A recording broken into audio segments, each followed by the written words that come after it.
Hi, I'm Dwayne Brown. Tonight on KPBS Evening Edition, San Diego agrees to a multi-million-dollar settlement with the victim of a convicted police officer. Also tonight, remember those long waits at the border? Cars lined up for hours in the northbound lanes? Well, they're becoming a thing of the past. I'm Amita Sharma. If we're in an economic recovery, why are San Diego schools seeing more homeless students? What does it mean for the kids and our schools? And we've heard a lot in recent years about San Diego's bad roads, but the sidewalks are a problem too. A new report looks at where walkers need to watch their step. San Diego Film Festival is in full swing with features from around the globe, including In the Hornet's Nest about an embedded journalist in Afghanistan. KPBS Evening Edition starts right now.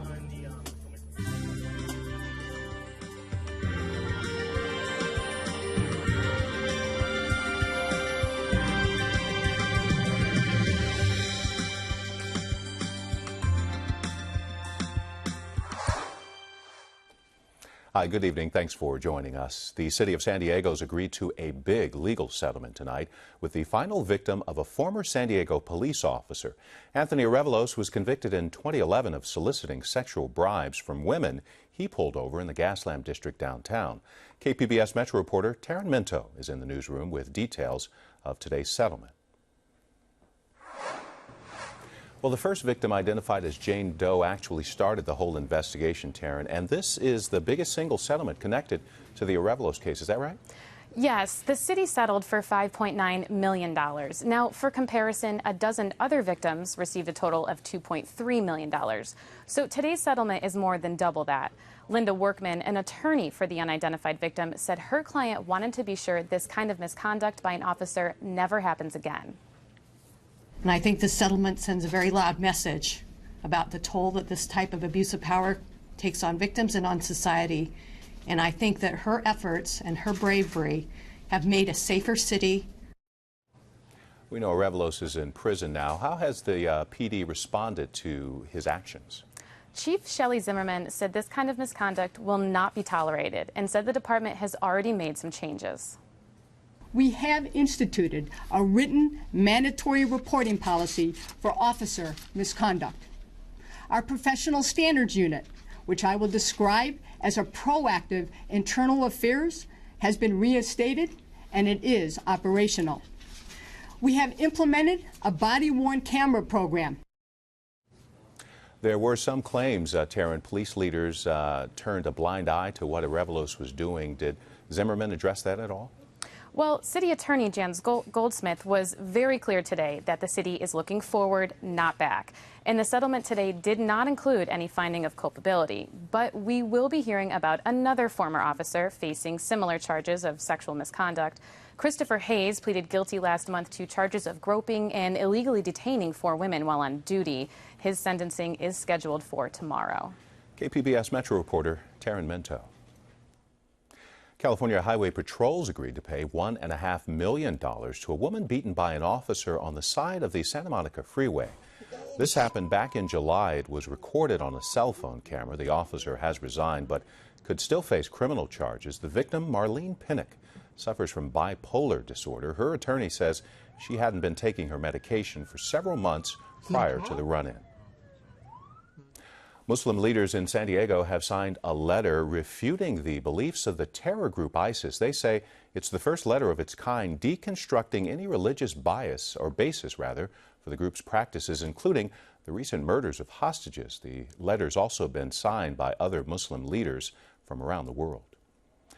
The Navy's in the middle of an anti-terrorism exercise here in San Diego. This is video of a similar exercise held 2 years ago. Operation Citadel Protect is held regularly to train sailors and assess their readiness for attacks. Governor Jerry Brown signed a bill giving tax relief to folks who suffered damages in last May's wildfires. They can get a quick refund by claiming the loss on their 2013 taxes. Now, the return that was due back in April. This is for the state return only. Under the new law, fire victims can send in an amended return claiming the loss. Anyone who hasn't filed yet, of course, can put the claim on their original return. We've got more about how the new law works. It's online at kpbs.org. Today, National City Police cleared out a homeless encampment in a riverbed plagued by fires earlier this year. Crews found makeshift houses in the camp. They say families were living in the Sweetwater riverbed. Cleaning up the area is expected to take months. Last night, we told you about a huge increase in the number of homeless children attending San Diego public schools. Amitha Sharma takes a closer look at what resources are available to help them succeed. The number of homeless school children continues to go up in California, despite assertions that the state is recovering from the Great Recession. That means that for many of these kids, school is the closest they come to having a stable place to go to. Joining me to talk about the toll homelessness takes on students and public schools are Karen Alexander, homeless liaison for the San Diego County Office of Education, and Jim DiCenzo, family program manager at Father Joe's Village. Karen, there are 20,000 homeless school children in San Diego County. That's 3,000 more than last year. Correct. Why are the numbers growing up if we're in the middle of an economic recovery? I think that there's something to be said, Amitha, for the fact that we as a community are now more aware of the McKinney-Vento Homeless Assistance Act, which actually began in 1987 and made provisions for students who are experiencing non-permanent housing to be able to stay in their same school if they should lose their housing. If they lose their housing, they have the right to remain at that school, and if they've gone to another district and they've moved in with relatives or with family members or friends, then they can continue to go at that same school. So that we have a broader definition for homelessness under the McKinney-Vento Homeless Assistance Act than you would normally think of under the government definition for homeless being unsheltered. So under that definition, they're just simply counting more students. They are. And also I do believe that we have an awareness being raised about what constitutes a homeless situation. When families have had to double up because of loss of housing or economic hardship, then that would meet that federal definition, and it allows a student to have that educational continuity, and what you pointed out so beautifully is an educational home when they otherwise would not have a home. So Jim, what does it mean to be a homeless student? Where are these kids spending the night, and under what kind of conditions? So in our facility, we have rooms for two-parent families and for single-parent families. And so most of the two-parent families have multiple siblings. So we can get families of 7, families of 9. I think we have a couple of large families in the facility right now. But for kids who are not making it to a shelter, where are they staying? Some are staying in cars. They're doubled up in houses. They're couch surfing. So they're, the families, when the families experience homelessness, they're able to kind of break out and find other resources, and so they're doubled up primarily. Parents may sometimes end up sleeping in cars or sleeping in places that aren't fit for human habitation, but people are generally sensitive to the children, and so they're able to find alternative housing other than just the street, but it's still unstable. So Karen, it's unstable, it sounds like it's chaotic and probably traumatic for these kids. Absolutely. Given that, though, how prepared are they to learn when they get to school? Well, that's a great point. Children who experience constant moving, that high mobility, they do have trauma. They don't have any stable relationships. They might not know where they're going to be the very next night. So when they come to school, that does impact their learning. And so we do make an effort through the McKinney-Vento Homeless Assistance Act. Every school district has a homeless liaison, and we try to identify those students that might be in that situation in order to reach out to them, to offer the supports that they need, and make sure that they have what they need to learn. For example, the County Office of Education does an annual Drive for Success each year where we collect school supplies in order to be able to hand a youngster when they come in the door, and they would be able to have a backpack full of school supplies because that otherwise would not be available to them. So that gives them the tools, and they're equipped, ready to learn when they go into this classroom. And how important is it that they stay in the same school? Oh, educational stability is a huge indicator of academic success. When students belong to a school for a length of time, they own that school, they value their education, and you will see increases in their standardized testing, you will see the connections in their relationships. Educational stability is far more than reading, writing, and arithmetic. It is about those connections that students make with their teachers and with their counselors, and that is what's going to help them succeed, and they would be able to eventually be able to get out of a poverty situation. Jim, do you have a sense of how many families are being turned away simply because there's a lack of space at homeless shelters? It's hard to get an estimate on the number that are turned away, so I have probably about 40 families right now that are on our wait list for a room to come in. It might take anywhere from 6 weeks to 3 months in order to go through that wait list process. The only other family shelter that I'm aware of in town, the YWCA, has a family program for 120 days, and their wait list, I think, is right around 16 weeks right now. So there's a long wait to get that shelter bed. We've got to wrap it up there. We've got resource information on our website. Jim, Karen, thanks so much for coming on the program. Thank you, Anita. 36 years ago today, a PSA jet collided with a small plane while approaching Lindbergh Field and plowed into a residential neighborhood in North Park. Today, friends and family of the victims gathered at the crash site to remember the 144 people who died. They are hoping to create a permanent memorial. The crash prompted changes in air traffic control rules and led to the creation of improved aviation technology.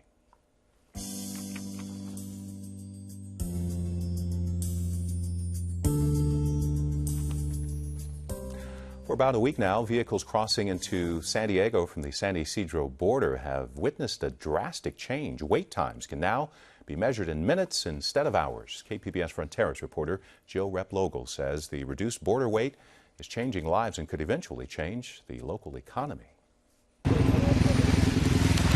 This expanse of asphalt in Tijuana leading up to the San Ysidro border is usually packed with cars on a weekday morning, extending well beyond the pedestrian bridge in the distance. Commuters could wait 2 to 3 hours to cross the border. For Efren Espinosa, even longer. What's the longest you've waited here? The longest, 4 hours and a half. 4 hours and a half, can you believe? And right now it's like 4 seconds. The time spent sitting on the Tijuana side of the San Ysidro border in hot cars for hours on end with exhaust pouring in the window and no bathroom in sight could be yesterday's nightmare. After several years of construction and lane closures, U.S. border authorities last week opened all existing lanes to northbound traffic. 25 lanes, most of them able to process 2 cars at a time. Since then, wait times have plummeted. That's good for cross-border commuters and casual visitors, and it could be really good for the San Diego economy. You know, for every 33 travelers that enter the United States, creates 1 job in the United States. And that is huge with regards to, especially when you think about the amount and the volume of individuals actually crossing per day, anywhere from 125,000 to 130,000 individuals per day. Do the multiplication, that's a lot of jobs, a lot of commerce building here in our area. Business leaders are ecstatic. Thrilled, excited, feel like it's Christmas. Honestly, instead of having a 3-hour commute, you'll have a 20-minute commute. Imagine the amount of productivity that saves and the economic impact on having increased consumers come and spend money in our economy. Consumers that perhaps were making the decision before not to cross the border now will. And our #1 market is south of the border. It is Mexico. The hundreds of vendors who sell food and goods to drivers queuing up at the border are not so happy about the improvements at San Ysidro. Está difícil ahorita. Sales are tough right now, Javier Martinez says. People don't get hungry or thirsty when the lines are so short. On the other hand, some customers might find themselves with so much extra time that they're willing to enjoy a leisurely meal at the border before they cross. Always I do 3 hours before if I can go to my work. So right now I'm so happy, you know, I can enjoy my burrito right now. I can go have it more relaxed and have more time, but incredible. Right now I make line now almost 15 minutes. Robert Syons is also excited about the gas money he's going to save not idling in line. But he's not ready to change up his habit of leaving for work 3 hours ahead of time. So you know what? I don't want to trust because you don't know what happened the next day. So I come up every time 3 hours before I go work. Just in case the short line trend doesn't hold. Jill Replogle, KPBS News. Today, folks at Mesa College celebrated the groundbreaking of 2 new buildings. This really was One, two, three. Hold your shovel. this really was a photo op because construction's been underway for a while. One building will house the culinary arts program, along with a cafeteria and bookstore. The other will be home for the athletics department.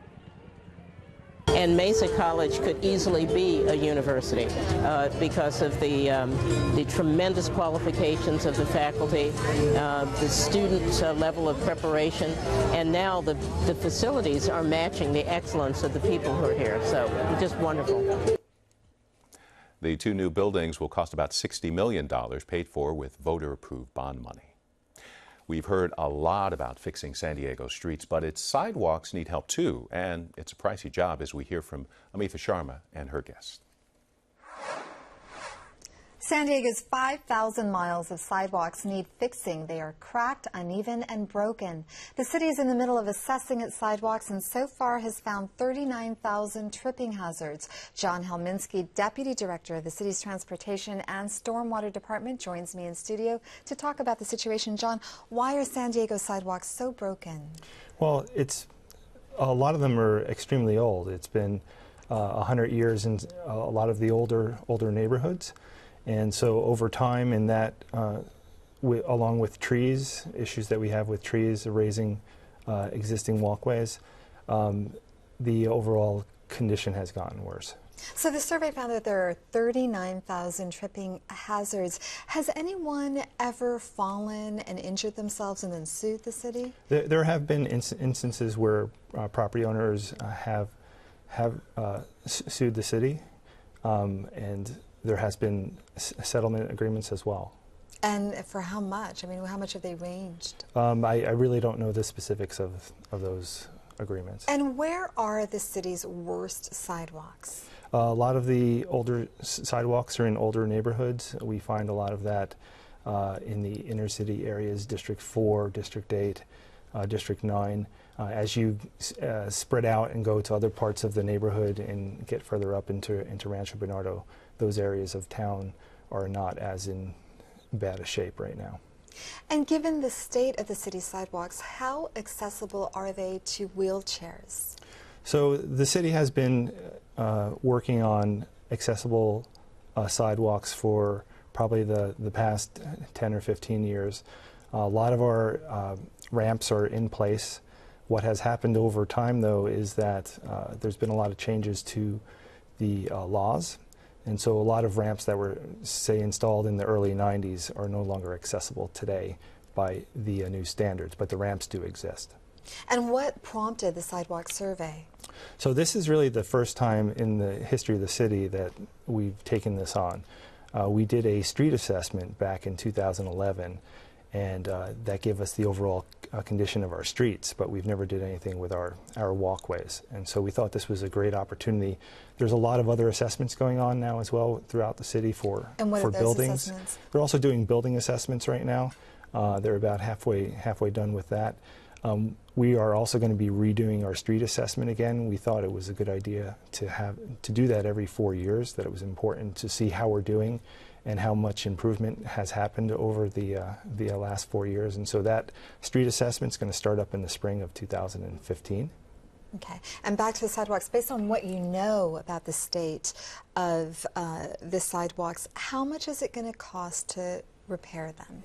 We don't really have a cost yet. We're still collecting that data. We're about 62% complete at this point. Do you have any kind of estimate? No, we don't really have an estimate. Until we take all that data in and rank it from 0 to 100 as to how good or bad a sidewalk may be, we really won't know. But it's likely to be in the tens of millions, I imagine. Where will that money come from? Does the city have the money to make those repairs? Well, just as the city is moving forward with all these other assessments, one of the things that council and mayor will have to do as a part of the multi-year capital improvement budget is to take a look at all of the assessments and figure out which ones are most important first, and over time I would imagine it would probably be a 5 to 10-year plan to do improvements on not only our streets and sidewalks but also buildings. And how will the study be used? So the information that we're taking in is we're going to then dissect that information into the type of tripping hazard.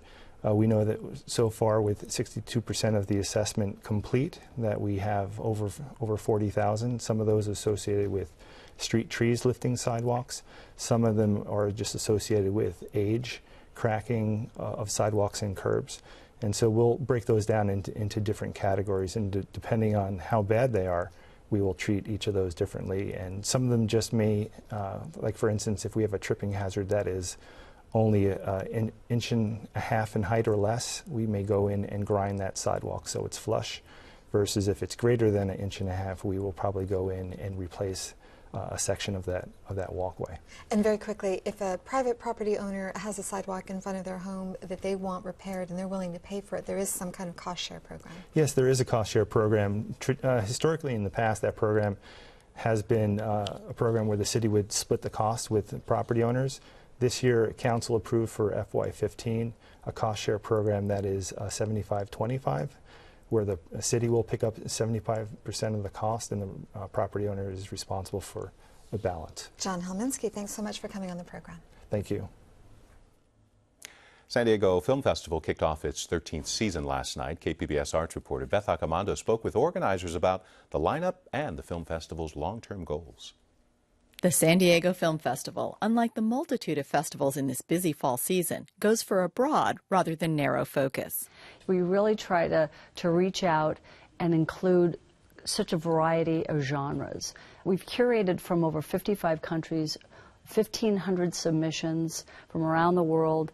And so we have a little bit of everything. You know, we have foreign, we have documentaries, we have military, you know, we cover a Native American track, we have an LGBT track. So we really try to be encompassing of so many different genres. Because we don't have a niche, we have the ability to reach across a broad cultural spectrum for a number of different avenues, a number of different voices, opinions.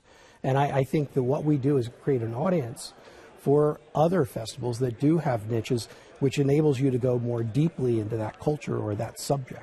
People in San Diego, you know, they love the arts, they love film, and I think that they're really starting to understand what it means to go to a festival, because it's not just about being in the theater, it's also about having the venues to just talk with people, meet some friends. So it's really about the film festival experience, and that's something that we're really growing and cultivating. I think it is the festival experience, and of course, people should experience all aspects of it. They should definitely go to a panel. They should definitely go to the Q&As. So they should experience a broad range, documentaries, shorts, narratives. All of that, I think, is incredible and a broad experience. The San Diego Film Festival will host panels on film criticism and acting, as well as one on TV and film development.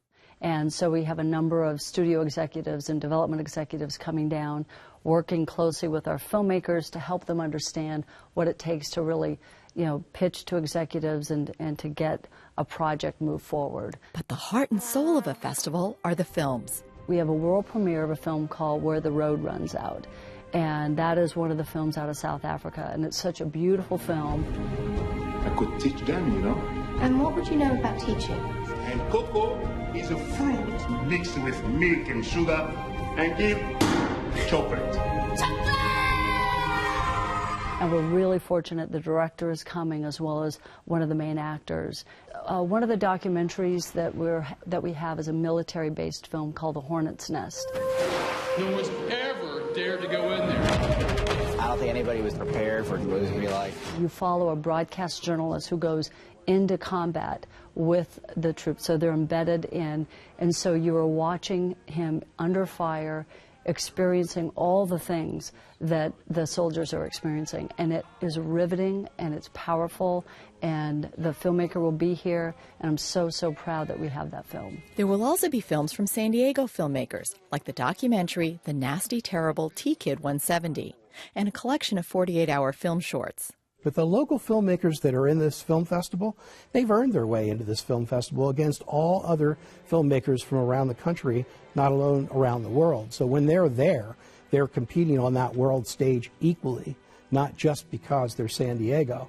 But we're always excited when we have a local filmmaker, because I think that we have a lot of pride in that, and we want to see them grow You know, this film festival is also about helping filmmakers find not only an audience, but distribution. Because by being able to monetize those films, they live on to tell other stories. Immigrants like my father and my mother who came to this country for a better life, we were left out in the cold. The bigger term goal for us is to build this festival into a very, very large, significant national event, hopefully even an international event. That's the objectives.